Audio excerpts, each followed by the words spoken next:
Hey guys, in Technical Tip Tuesday, we're going to focus on a matchup that we haven't covered yet.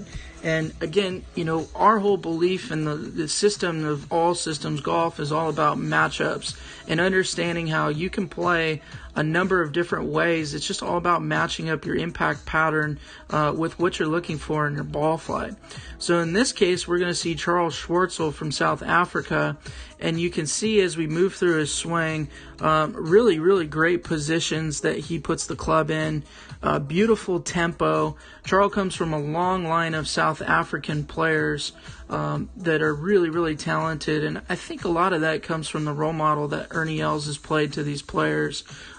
What a great swing to emulate if you're growing up in South Africa, to see your idol Ernie Els swinging, so easy and great tempo, balance, and super powerful. So I think that's where a lot of this comes from, and obviously some of the coaches that are down there are doing a great job with these players. So as we get into Charl's swing, I want you guys to take a look at P3 in the backswing, which is when the lead arm reaches parallel. So you can see how the butt end of the shaft points inside the golf ball line. That's definitely a preference that I have, especially for players that are having trouble shallowing your downswing, because if you get this shaft in this position flat or back behind you, that shaft is going to want to tip into a steeper condition on the downswing. And that's just the way that the club mass, the center of mass of the club is going to work in transition. So very important. Another thing I want to point out in Charl's golf swing is how he gets the hands really high at the top, and you can see how open the club face is. So you can see that the lead wrist is largely in extension, and you can see how the toe of the club points down at this particular position. Again, an indicator that the club face is open. Now, one thing that we're going to start focusing a little more on our observations is the amount of hip turn that players get in the backswing and how that creates a lot of lag. So Charl doesn't get a lot of hip turn, but he gets a lot of lag. And you're going to see this in Sergio Garcia, Michelle Wie, Brooks Koepka, all of these players that sort of restrict the hips to maximize the quote-unquote X factor, creating that sort of short muscle cycle to create more speed. And we've got a lot of stuff coming out on whether that is the right way to go or not, so stay tuned.